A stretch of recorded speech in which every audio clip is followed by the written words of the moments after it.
ಇವರೆಲ್ಲ ತಮಿಳುನಾಡಿನ ಕೈಗೊಂಬೆಗಳಾಗಿದ್ದಾರೆ ಅಂತ ಅನ್ಸುತ್ತೆ. ಇವರೆಲ್ಲ ಇವರು ವಾಸ್ತವಾಂಶ ಹತ್ಕೋಬೇಕು. 17 TMC ನೀರಿದೆ, ಅದರಲ್ಲಿ ಡೆಡ್ ಸ್ಟೋರೇಜ್. ಇನ್ನು ಮಾರ್ಚ್ ಏಪ್ರಿಲ್ ಕುಡಿಯೋ ನೀರು ಬೆಂಗಳೂರಿಂದ ಹಿಡಿದು ಮಂಡ್ಯ, ಚಾಮರಾಜನಗರ, ಮೈಸೂರು, ರಾಮನಗರ, ಕೊಳ್ಳೇಗಾಲ ಇಲ್ಲಿಗೆ ಎಲ್ಲ ಸಿಟಿಗಳಿಗೂ ನೀರು ಕೊಡಬೇಕು.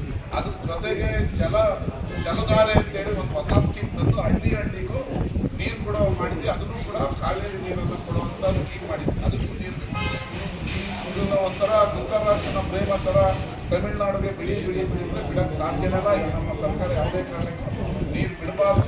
ಬಿಟ್ಟರೆ ಇದು ನಮ್ಮ ಸರ್ಕಾರ ಆಗಲಿ ವಿರುದ್ಧ ನಾವು ಕೂಡ ಪ್ರತಿಭಟನೆ ರೈತರ ಜೊತೆ ಕೆಲಸ ಬೇರೆ ದಾರಿ ಇಲ್ಲ ನಮಗೆ. ಆದರೆ ನೀರು ಏನು ಕೊಡ್ತೀವಿ ಇಲ್ಲೇ ನಮ್ಮ ಕಾರಣ ಶಾಸನ ಆಗಿದ್ದಾರೆ.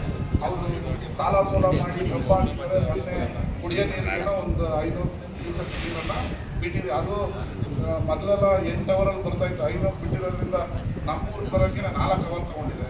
ಈ ರೀತಿಯ ಪರಿಸ್ಥಿತಿ ಇದೆ.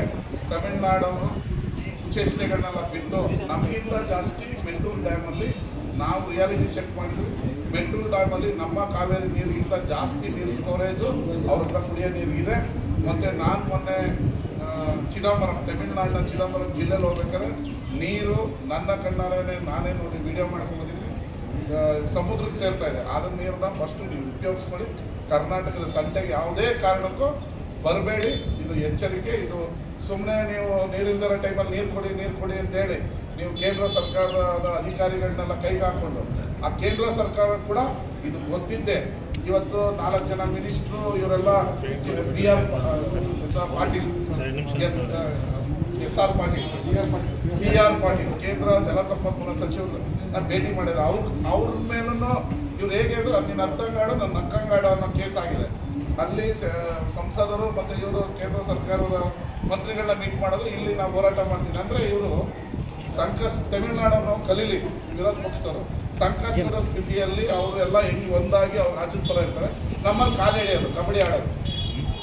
DK ಶಿವಕುಮಾರ್ಗೆ ಕಾಂಗ್ರೆಸ್ಗೆ ಕೆಟ್ಟ ಹೆಸರು ಬರಲಿಂದ ಹೋರಾಟ ಮಾಡ್ತೀವಿ, ಅದು ಮಾಡ್ತೀವಿ. ನೀರಿಲ್ಲ. ಇದು ರಾಜ್ಯದ ಒಂದು ಸಂಕಷ್ಟದ ಪರಿಸ್ಥಿತಿಯ ಕಾಲ. ನನಗೆ ಈಗ ತಿಳಿದು ಬಂದಿದ್ದ ಪ್ರಕಾರ ಮುಖ್ಯಮಂತ್ರಿಗಳು ಭಾನುವಾರ ಸರ್ವ ಪಕ್ಷಗಳ ಸಭೆ ಕರೆದಿದ್ದಾರೆ. ಅದರಲ್ಲಿ ಒಂದು ಗಟ್ಟಿಯಾದ ನಿಲುವನ್ನು ತಗೊಳ್ತಾರೆ. ನಾವು ಕೂಡ ಡೆಲ್ಲಿಯಿಂದ ಬಂದಿದ ತಕ್ಷಣ ನಮ್ಮ ಎಲ್ಲ ಶಾಸಕರು ಹೊರ ಕೊಡಿ ನಮ್ಮ ನೀರಾವರಿ ಸಚಿವರು ಮತ್ತು ಮುಖ್ಯಮಂತ್ರಿಗಳನ್ನ ಭೇಟಿ ಮಾಡಿ ಯಾವುದೇ ಕಾರಣಕ್ಕೂ ತಮಿಳುನಾಡಿಗೆ ನೀರು ಬಿಡಬೇಡಿ ಅಂತ ಹೇಳ್ತೀವಿ. ಯಾಕಂದರೆ ಮೆಟ್ಟೂರು ಡ್ಯಾಮಲ್ಲಿ ನಮಗಿಂತ ನೀರು ಜಾಸ್ತಿ ಇದೆ.